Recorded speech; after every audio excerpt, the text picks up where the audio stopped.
Hi everyone. I'm Asma House, and I won't be introducing myself more. You can read about me in the booklet. I may sound boring otherwise. I would, however, like to start by apologizing to my panelists. If I am going to be annoying, it is my job. I have to interrupt you. I have to make sure you don't speak more than the 10 minutes you're each allowed. And so please don't hate me after this. I can be quite bossy, I am told.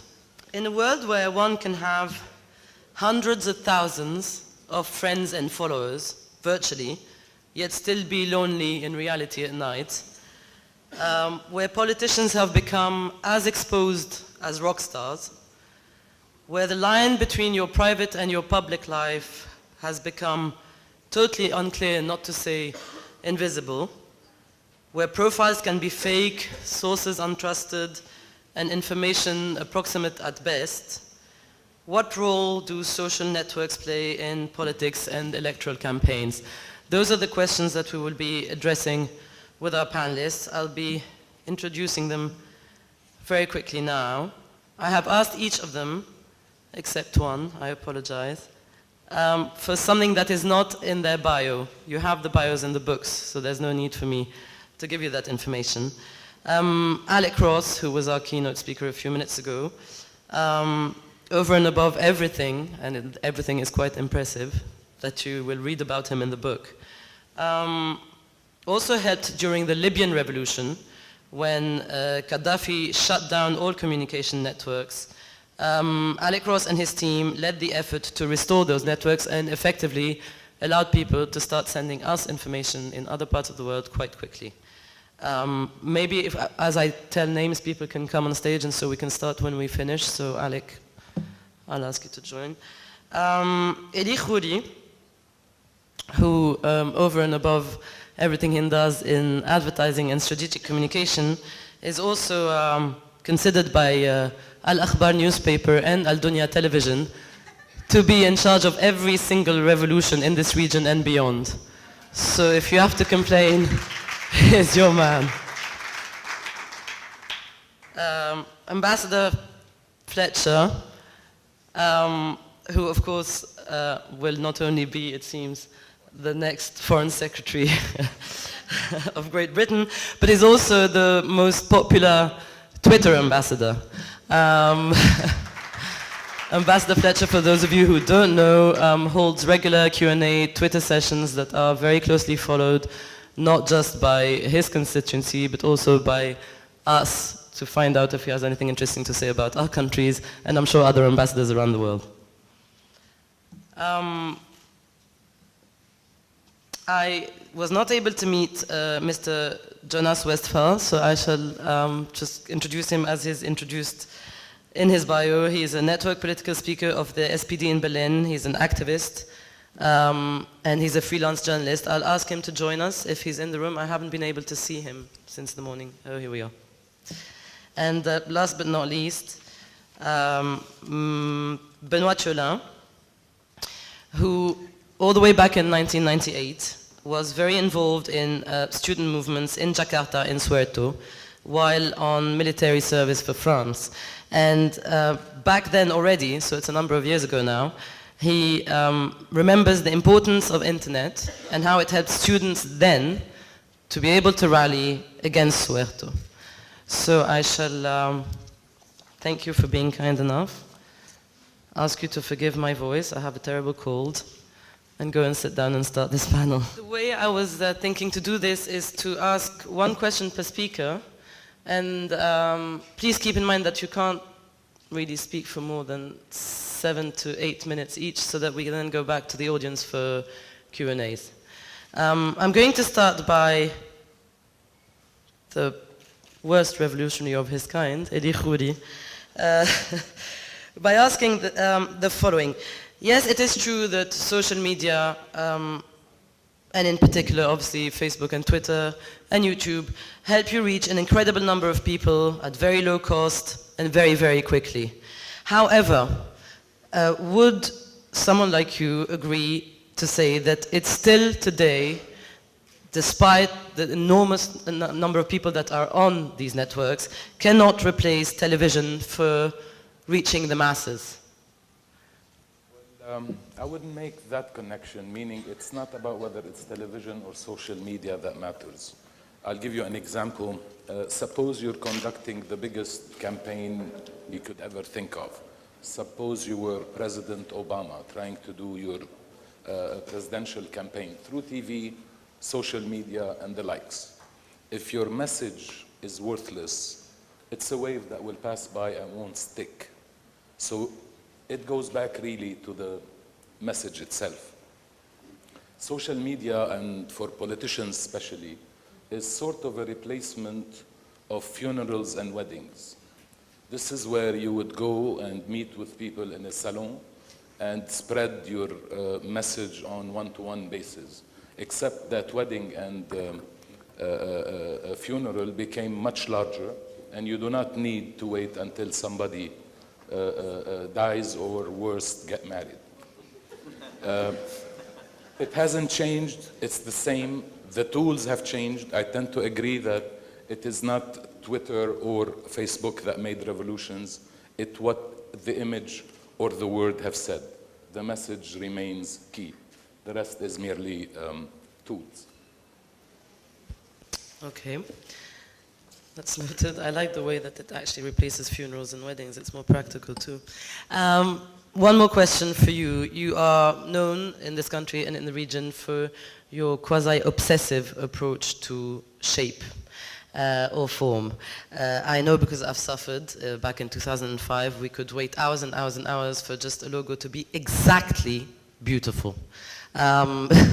This is because Elie recognized very early on the importance of media as a whole, and in particular the rest of the world watching us and catching on something that looks good versus catching on to something that looks a bit messy or otherwise.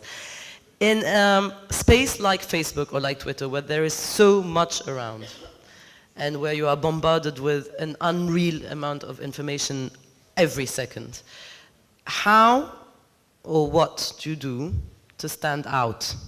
How do you think, what do you do to make sure that your banner, slogan, paragraph, sentence is different from the rest of the stuff there? Again, it goes back to the quality. At the end of the day, design, like music, like science, like even poetry, is technically an issue of math. There are proportions, there are empty spaces, there are filled spaces. You have to manage this. The meticulousness in your shape is not just a facade. If it's supported by content, by what's inside, then the message gets there. People are firstly impressed by first impression. It is called first impression specifically for that. Fortunately or unfortunately for others, that first impression is acquired now through social media or web. If somebody wants to meet someone, first thing they do is they Google them. You can't be sitting there in your pajamas on Google and expect respect. So you gotta, if you want, cover or package your content, if it's worthwhile, with the right look as well, that is worthwhile. Meaning your tie has to look good, your suit has to be matching with your tie, and the better and the more you worry about details to create that, if you want scientific or math of space and beauty, such as in music and poetry, of course you will succeed. Thank you. My next question goes to Ambassador Fletcher. How would you say, or how and when can the use of social media backfire when used by public figures? I know you're very much a Twitter ambassador, and that's my first question to you. My second question, we'll come back to it after if you wish, is has the entourage of a public figure have become public figures themselves? For example, the first companion, I think we call her, of President François Hollande, Valérie Trierweiler, who with just one tweet nearly lost her husband a considerable number of points in the campaign, and also suddenly became an embarrassment or became a load to him. So let's break that up. So given that there is no longer really a line between private and public lives, and given that practically anyone can take any picture from you or any saying that you said, given that traces are now eternal, as in you say something today, you write it down, I can dig it up in 20 years. First of all, how can one protect themselves from eventual backfire of a public figure like yourself on social media? Well, I think it's fair to say, Alec has explained why social media has absolutely transformed the work that all of us do. And that's as much the case for diplomacy, which has always been Darwinian, as for any other aspect of life. We've had to change ourselves. We've had to adjust and adapt. And part of that is precisely taking those risks. In the past, a diplomat would have taken a big risk when he got on a horse and rode out to meet a foreign prince who might have chopped his head off. You know, compared to that, getting onto Twitter, I can deal with. I mean, I think, and I'm one of those who some in our foreign service would say has taken too many risks on Twitter and has probably made plenty of mistakes. But I always say the biggest mistake is not to be on it, is not to be out there in that world. And you know, the way that you can use this tool to empower the work you do means that when they ask me, so why are you on Twitter? It's now become, for me, I would just reverse the question. I say, why are you not on Twitter? How can you do your job without using this tool that allows you to engage with the world around you and shape the world around you? But of course there are risks, and we all have to find our own coping strategies to deal with those risks. One of mine is that I have a 15-minute delay after I press send on a tweet, which allows me 15 minutes to try and to change my mind if I realize that it's the tweet that will lose me my job. Yeah, we all have different methods, but ultimately, when we're in these jobs, we put ourselves out there you know, to be exposed, to be challenged, to be questioned. And when you jump in the deep end of social media, when you use Twitter, when you use Facebook, etc., you are exposing yourself to more challenge, to abuse, to criticism, and you've got to be thick-skinned to cope with that. I think if you look around the public figures that are using social media now, there's probably a natural caution, but as I say, those who aren't using it are the ones who are most missing out. And by the way, if you are a public figure, you're doing a lot of media, you expect to have to defend yourself, to protect yourself, and also you expect to have to defend a party line and to do that reasonably effectively, whatever the medium. You shouldn't blame the medium of social media just because you get your message wrong.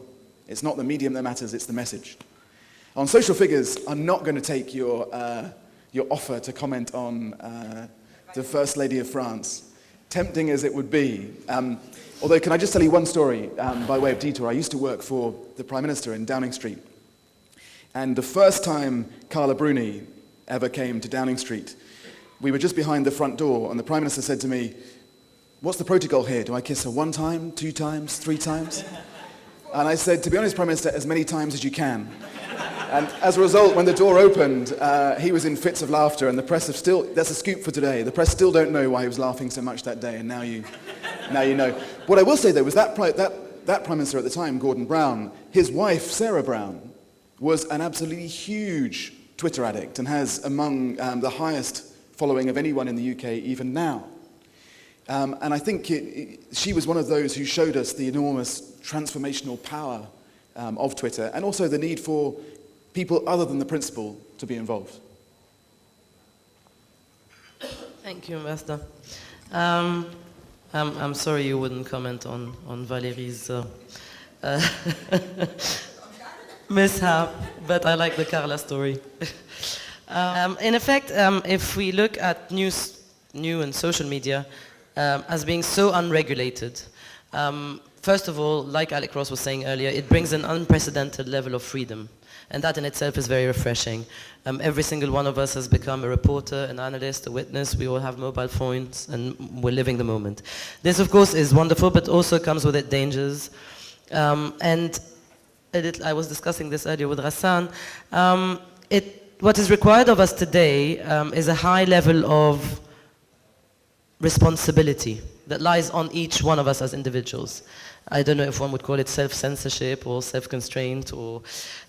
so if cyberspace society is still in its baby years, and remember, we're pretty much, I think, at a state where human beings were when civilization was first starting, with the absence of any kinds of regulations, what's your take on the importance of self-regulation and what are the means one can counteract the excesses that take place? Your thoughts on that? So, first of all, thank you for inviting me to Beirut. I'm feeling very honored to be here, and it's the first time I'm visiting Lebanon, and I'm very impressed by this country and your wonderful people. As you might notice, my English is not the best, therefore excuse my missing British language skills. I'm better first in my foreign languages.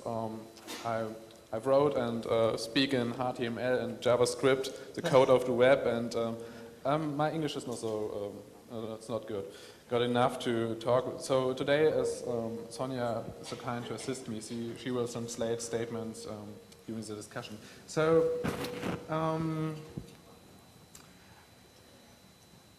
ich würde sagen, dass das Repressionen im Internet wie in Iran oder in China eine weniger wichtige Rolle spielt, weil entweder macht das jetzt komplett zu, aber dann blockiert man seine Wirtschaft, oder man macht es auf, aber dann muss man halt das Risiko eingehen, dass Interaktionen stattfinden, dann kann man das nicht mehr verhindern.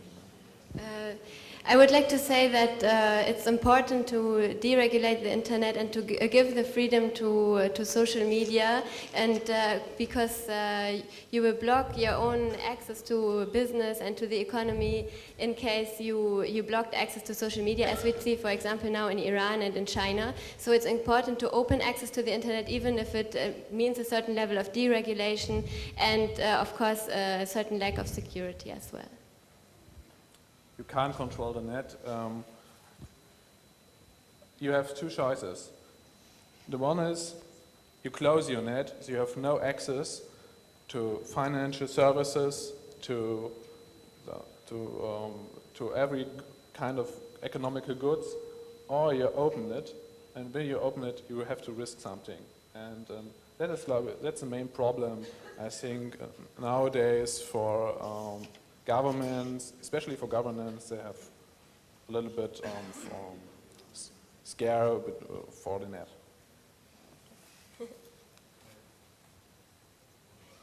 So what I understand from you is that, it is worth taking the risks, and the only way we can do it right now is to leave regulation totally open. So my next question, which I think was maybe possibly not clear earlier, was then what are the ways left to us users, if we're totally unregulated as is, and we are billions on internet, what are the ways, especially on social networks, because I think this is where the danger is most potent, to defend, let's say, ourselves or others that are subject to unfounded attacks, without foundation, without content, or fake sources or fake information. What are the ways left for us to address that? I think you have to manage your image. You can't be offline. So if you're offline, somebody other manage your image. So I think the way is to get proactive in the net and control your image, and I think that is the best way, because you can't, if you don't be on the net, somebody other maybe post fake information or something like that. I think that is more risky to be offline than to be online, in fact. I read somewhere yesterday night that there is a group in a Scandinavian country that is suggesting to put together a charter of good behavior for internet. It seems that ever since we're all on social networks, never before have we used so many insults. Never before has political discourse become so vulgar in the sense of low. And never before have, I think May knows what I'm talking about because she was subject to a similar attack not a long time ago. Never before has it been possible, which is really not possible in a newspaper, on a radio, or on a proper television, has it been possible to disgrace someone, to reach their dignity. So this new think tank is actually considering drafting a charter for good behavior on internet. Of course, it's going to be very difficult to get the billions of world citizens to sign this charter or adhere to it because it's no longer countries, it's no longer states, it's not even NGOs and associations, it's actual human beings. So what would, let's take it to you, what would you make of something like that? Realistic, totally unfounded?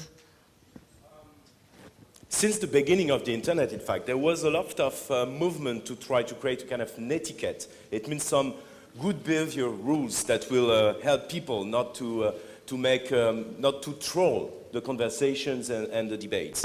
But I think that it was not really very efficient, and I do think that probably the most efficient shift on that field is probably the reputations. If you are trolling a conversation, your audience on Twitter or on Facebook will be just decreasing. So in fact, these social media rules, these social media spaces, in fact, they have a kind of self-regulation, which is reputations that you have. If you are trolling a debate, I assure you, your audience will really decrease. Interesting. So you're relying on the optimistic and hopeful factor that most human beings will still care about their reputation.